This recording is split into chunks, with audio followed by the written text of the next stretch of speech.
Hi, I'm Ms. Boong. Today we're going to be looking at determining transformations. It is the reverse of what we did in the last 3 videos.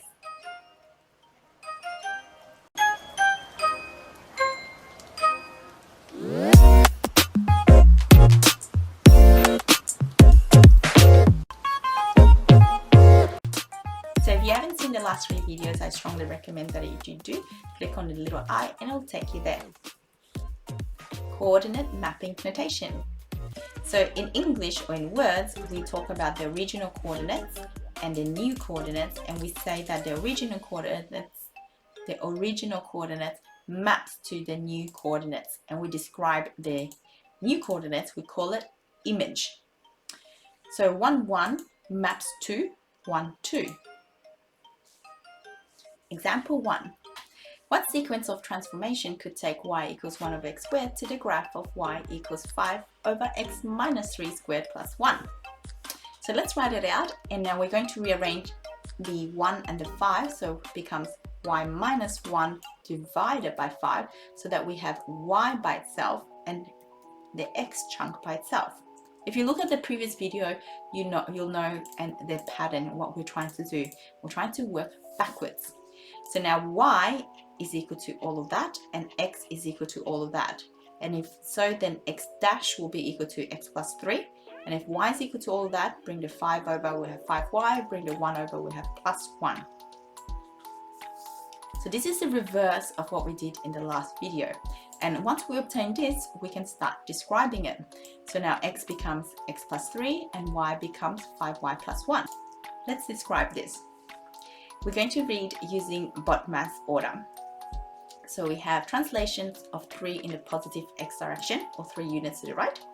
And the 5 means we've been dilated by 5 from the x-axis. And that 1 means we have been translated 1 in the positive y direction. Example 2. What sequence of transformation could take y equals x squared to the graph y equals minus 4 x minus 3 squared plus 5? Previously, we knew how to describe this. We said that there's a dilation of 4, it's been reflected from the x-axis, and a translation of 3 to the right in the x and 5 up, or 5 in the positive y direction.